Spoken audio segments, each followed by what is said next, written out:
Hadirin bapak-bapak jamaah Masjid Jami'atul Maryam An-Naim yang dirahmati Allah Subhanahu wa taala. Pada pertemuan sebelumnya ya, bisa dibuka halaman 14. Halaman 14. Di pertemuan sebelumnya kita telah membahas tentang pengakuan dusta daripada kaum Bani Israel yang kalau kita sebut sekarang ya bisa kaum Yahudi. Karena memang Bani Israel itu Yahudi. Kalau untuk yang sekarang dalam konteks ayat di sini adalah Yahudi. Bagaimana mereka mengatakan bahwasanya surga itu atau kampung akhirat itu hanya dikhususkan untuk mereka. Sehingga ketika itu Allah perintahkan Rasulnya untuk bermubahalah dengan mereka. Ayo, buatlah mubahalah. Apa mubahalahnya? Ya kalau memang betul klaim mereka bahwasanya surga adalah khusus untuk mereka, ya sudah. Yang namanya orang ingin ke surga, tempuh cara-caranya. Bagaimana caranya? Mati. Kalau benar-benar kamu mengatakan surga itu khusus kamu, ya mati. Coba buktikan. Itu kata sahabat Ibnu Abbas, andai kata kaum Yahudi ketika itu memenuhi tantangan daripada Rasulullah untuk mubahalah, untuk ayo kalau memang benar kalian itu surga untuk kalian, ayo kita bermubahalah itu. Mungkin semua kita sudah tahu mubahalah itu kan. Jadi kita langsung sumpah dengan nama Allah dan sebagainya. Dan nanti kalau yang salah Allah tunjukkan siapa yang salah, yang benar Allah tunjukkan siapa yang benar. Gitu. Dan ternyata mereka tidak mau. Ya, mereka tidak mau bermubahalah dengan Rasulullah. Sehingga apa? Ya, andai kata mereka bermubahalah kata sahabat itu niscaya kaum Yahudi.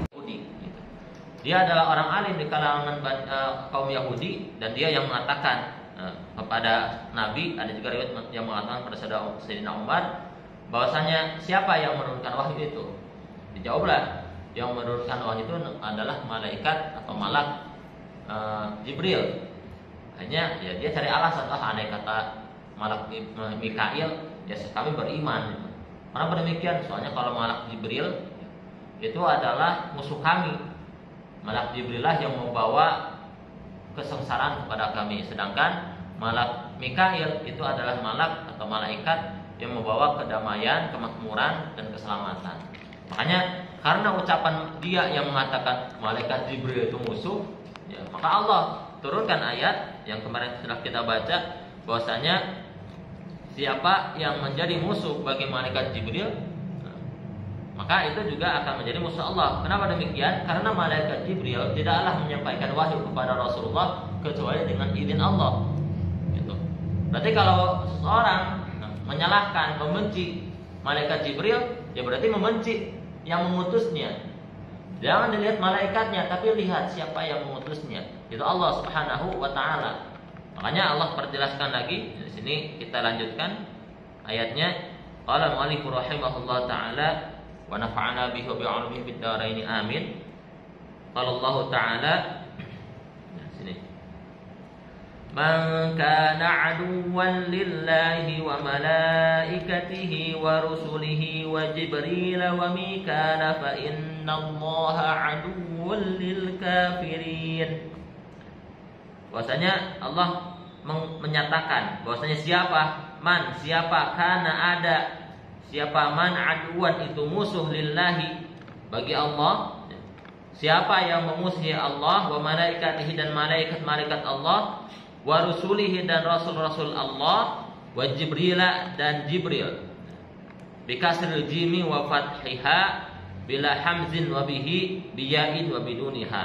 Ini berarti ini ada pembahasan sisipan tentang qiraatnya. Bahwasanya Jibril di sini bisa dibaca bikasril jim, bisa Jibril, wa fathiha bisa Jabril. Ada juga yang bila hamzin, ada Jibril atau Jabril nggak pakai hamzah. Ada juga dengan hamzah Jibrail nantinya atau Jabrail. Ada juga dengan ya, gitu. Ada Jibril atau Jibrail.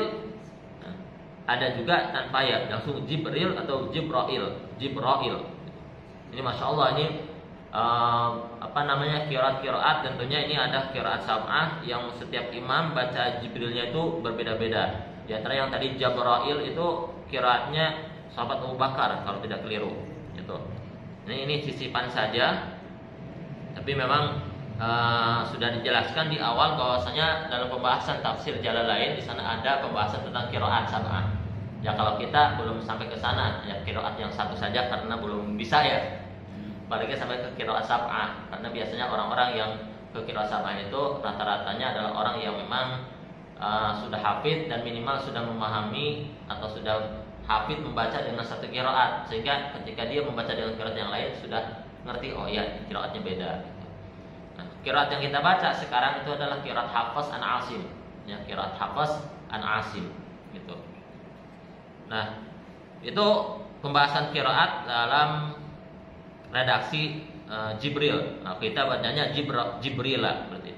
Kemudian wa Mikala, dan juga siapa yang menjadi musuh daripada malaikat Mikail. Ya, sebenarnya kalau kita lebih condong pada Mikail karena memang diajarkannya demikian dari dulu. Tapi ternyata ketika kita baca Al-Qur'an dengan qiraat Hafs, kita bacanya wa Mikala, Mikal gitu. Nah, atfun alal malaikah, bahwasanya lafaz Jibril dan Mikail ini adalah ataf daripada malaikat. Artinya mereka itu adalah termasuk golongan malaikat min atfil khasi 'alal 'am, dengan ataf khas 'alal 'am. Jadi khusus kepada yang umum gitu. Jadi disebutkan dulu yang umum malaikat, kemudian disebutkan yang khusus gitu. Siapa malaikat itu? Di antaranya wa fi qiraatin, dan ini juga pembahasan qiraat yang lain. Mikal itu ada yang bacanya dengan Mikail, bi hamzin wa yain. Wa fi ukhra bila yain. Jadi ada yang baca Mikail, ada juga yang baca Mikail tanpa ya gitu. Kemudian fa innallaha aduwwul lil kafirin, maka sesungguhnya Allah itu musuh bagi orang-orang yang kafir. Auqa'ahu mauqi'alahum, Allah memposisikan mereka orang-orang Yahudi ya dengan posisi orang-orang kafir, bayanan lihalihim, sebagai penjelasan daripada keadaan mereka. Ini tentu menunjukkan bahwasanya orang yang memusuhi malaikat, memusuhi Allah, memusuhi Rasulnya, itu termasuk kepada golongan orang-orang kafir. Alhamdulillah. Berarti kalau kita ambil kesimpulan, Ibnu Surya yang dia itu adalah orang alimnya Yahudi, dia termasuk orang kafir karena mengatakan dia adalah musuh daripada malaikat Jibril gitu. Dan tentu sudah dijelaskan kemarin bahwasanya ini tidak bisa diterima sebenarnya kalau dikatakan Ibnu Surya itu orang yang paling alim. Karena memang orang alim itu ya minimal tahu. Ya, kalau kayak nanti semalam contohnya, ya, nanti malam ada final champion antara Real Madrid dan Liverpool. Ya, Real Madrid, Liverpool ya seimbang. Liverpool itu tim yang kuat yang bagus di Liga Inggris, Real Madrid tim yang kuat yang bagus di Liga Spanyol, ya seimbang. Gitu.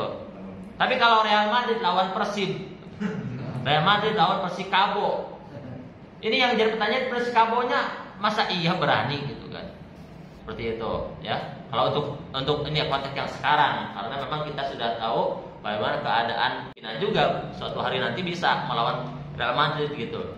Tapi kalau kita berbicara dalam konteks sekarang ini tentu tidak sepadan. Maka begitu juga Ibnu Surya yang katanya orang alimnya Yahudi, tapi dia mengatakan Jibril itu musuh kami, musuh bangsa Yahudi. Ya siapa bangsa Yahudi mau ngelawan malaikat Jibril?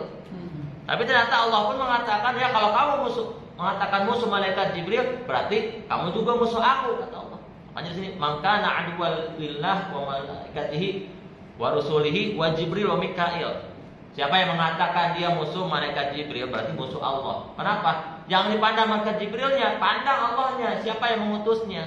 Karena malaikat Jibril itu adalah utusan Allah untuk menyampaikan wahyu. Jadi kalau seandainya malaikat Jibrilnya yang selaku utusan dimusuhi, ya berarti memusuhi orang yang mengutusnya, zat yang mengutusnya, yaitu Allah Subhanahu wa taala. Yang di sini juga menunjukkan bahwasanya tidak akan menang mereka yang memusuhi Allah, tidak akan menang mereka yang memusuhi para utusan-utusan Allah. Jadi ada 2 poin bahwasanya di sini ingkar atau bahkan menjadikan musuh, menjadikan malaikat sebagai musuh itu termasuk orang kafir. Kedua, mereka yang menjadikan para malaikat musuh berarti mereka adalah orang-orang yang kalah, karena tentu mereka tidak akan pernah menang melawan malaikat. Karena ketika mereka mengatakan malaikat itu musuhnya, maka mereka juga sebenarnya mengatakan bahwasanya mereka memusuhi Allah, mereka memusuhi para utusan Allah. Gitu. Kemudian dijelaskan lagi dalam Al-Quran, وَلَقَدْ أَنزَلْنَا إِلَيْكَ آيَاتٍ بَيِّنَاتٍ وَمَا يَكْفُرُ بِهَا إِلَّا الْفَاسِقُونَ. Nah, kalau tadi dikatakan orang-orang kafir, nah di sini dikatakan orang-orang fasik. Walaqad, dan sungguh telah turunkan ilaika kepada engkau ya Muhammad, wahai Muhammad sallallahu alaihi wasallam, ayatin apa yang kami turunkan, ayatin ayat-ayat bayinat yang jelas, ay wadihatil hal, tegasnya ayat-ayat yang sangat-sangat jelas keadaannya.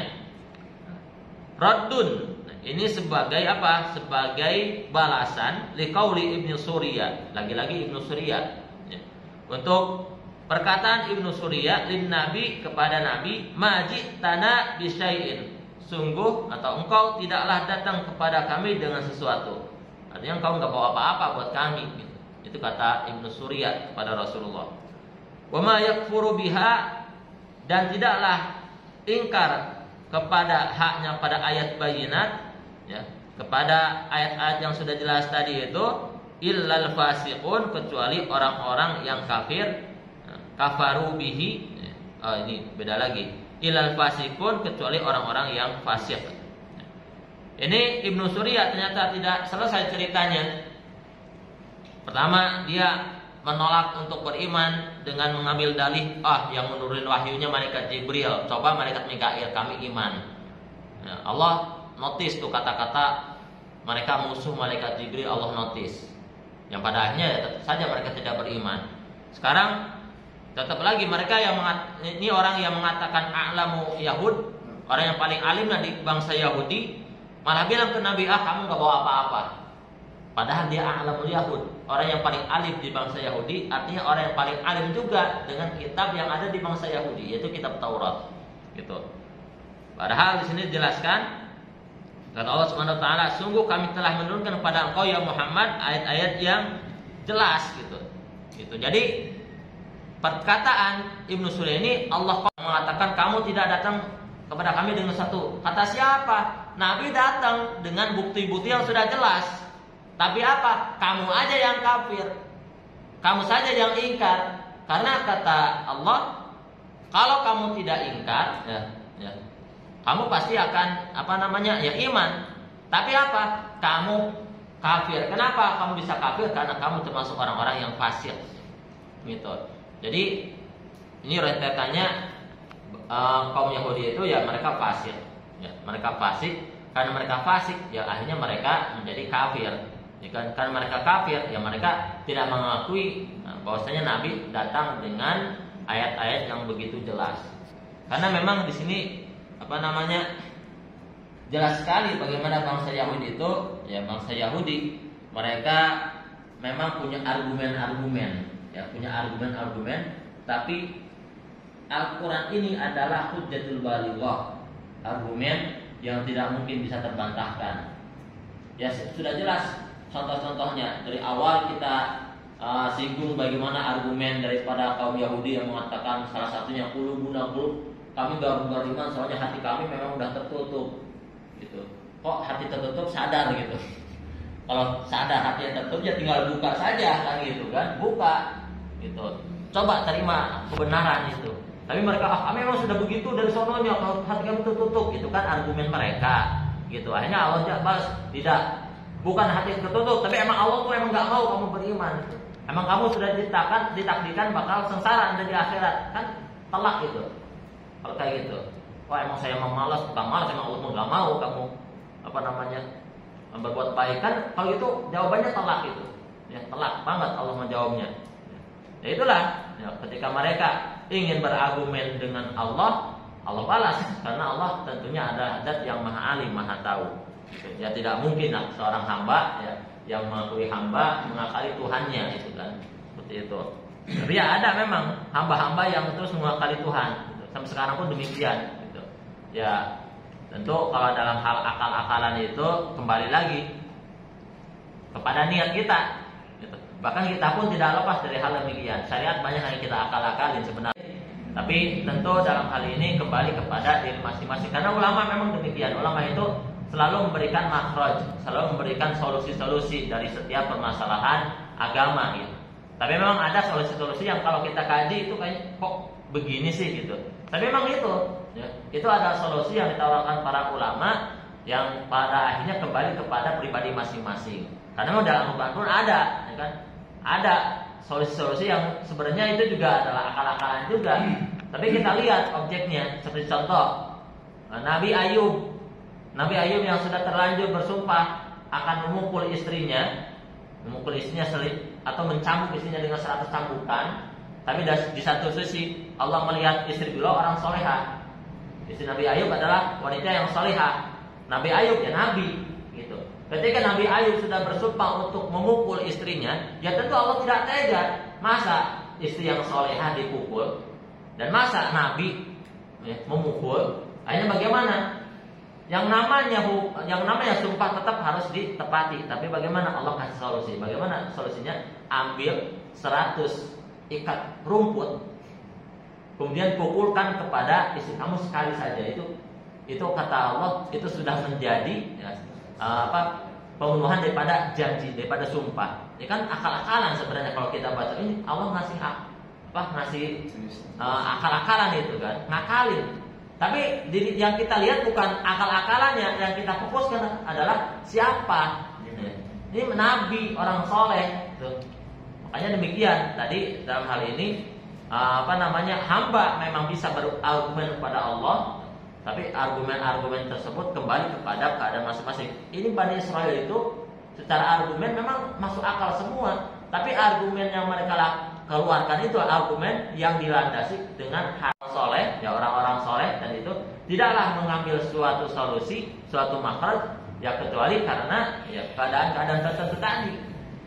Yang pada akhirnya mereka juga tidak ada niatan untuk melanggar perintah Allah Subhanahu wa taala. Nah, kemudian di sini juga Allah Subhanahu wa taala terus memberikan bantahan kepada kaum Yahudi. Allah Subhanahu wa taala berfirman, "Awa kullama 'ahadu 'ahdan nabadahu fariqum minhum bal aktsaruhum la yu'minun." Kemudian Allah Subhanahu wa taala berfirman, "Awa kullama", apakah mereka akafaru biha?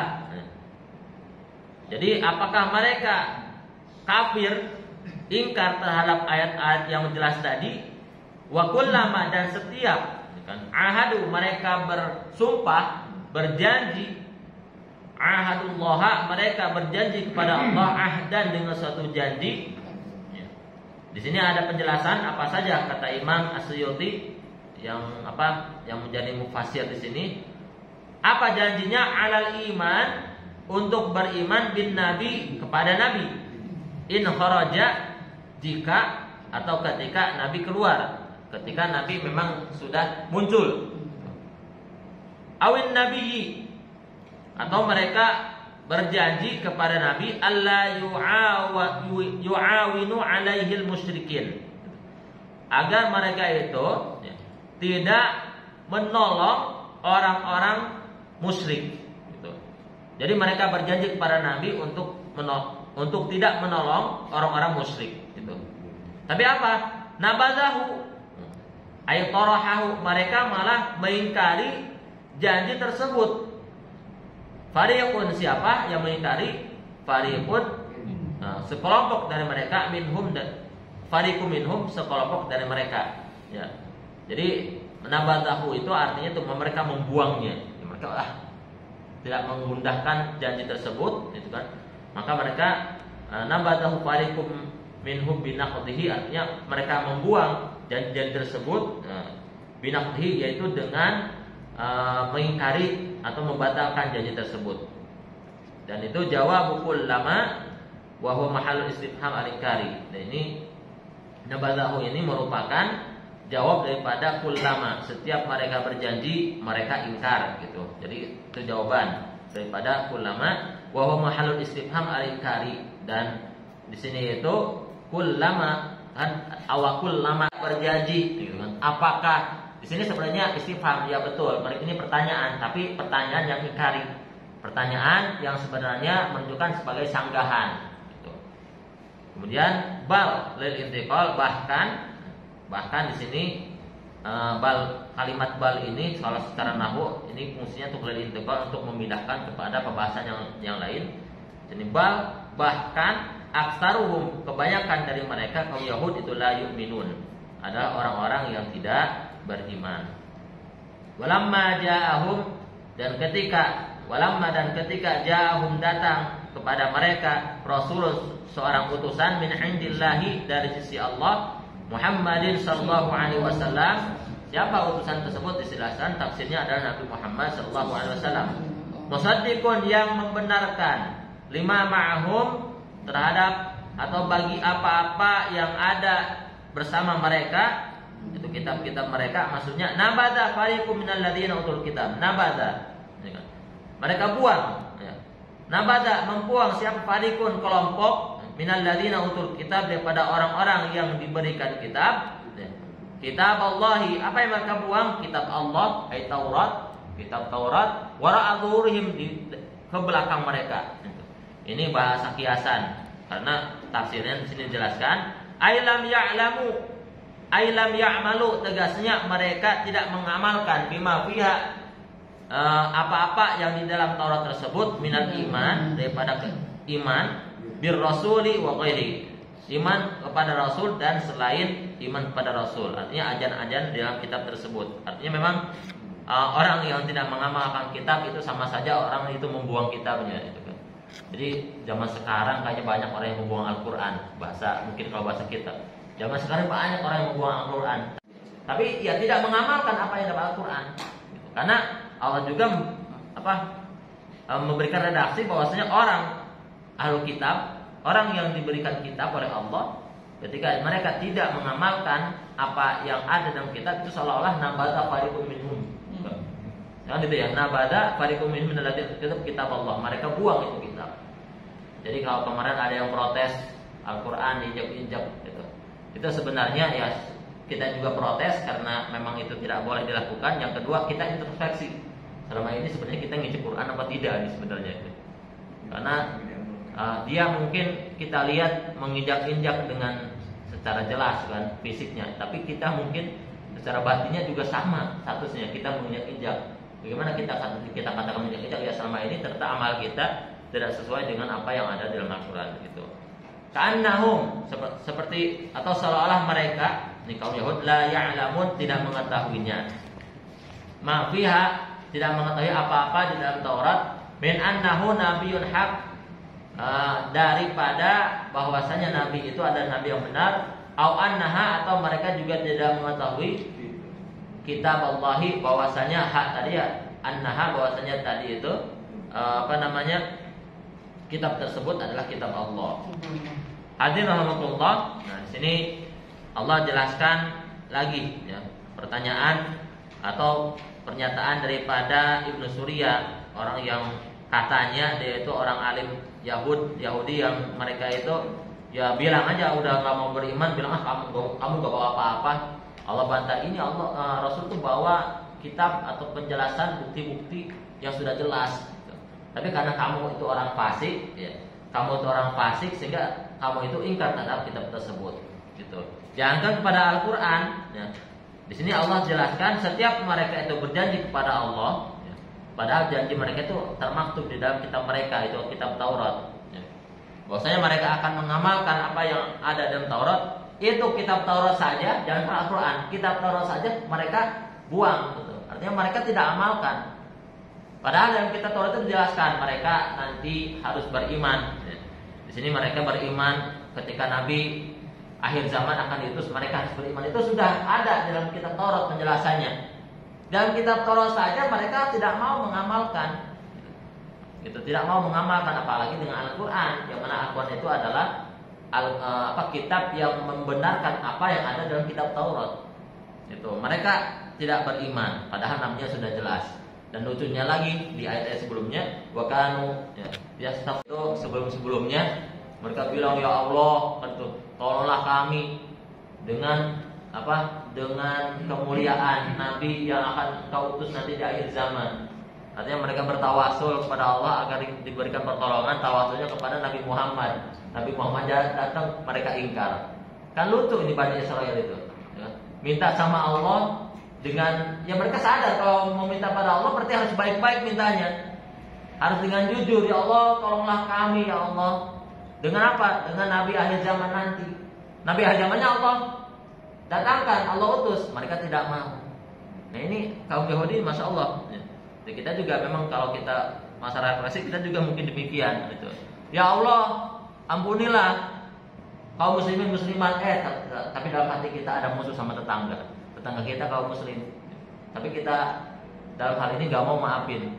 Padahal tiap hari kita doa, Allahumma ighfir lil mu'minina wal mu'minat wal muslimin wal muslimat. Allah ampunilah kaum mukmin, ya, mukminat, ampunilah kaum muslim muslimat. Tetangga kita itu muslim, tetangga kita mukmin, ada masalah kita benci. Kan lucu kita juga kalau kayak gitu. Kita minta ampunan agar semua muslim diampuni, tapi kita sendiri ya tidak mengampuni, tidak memaafkan. Gitu. Makanya kalau ada yang mengatakan, ini saya ambil quote-nya. Jadi kalau ada yang mengatakan saya memaafkan, tapi hati saya masih sakit. Ya. Saya memaafkan, tapi saya tidak melupakan. Itu sebenarnya dia tidak paham hakikat memaafkan. Karena sesungguhnya memaafkan itu untuk diri kita, bukan untuk orang lain. Memaafkan itu untuk diri kita. Bagaimana Allah pun bersabda, Allah berfirman, ya, kan, ala tuhibbuna ayyaghfirullahu lakum. Tidaklah kalian senang ketika Allah ampuni dosa kalian. Artinya ketika kita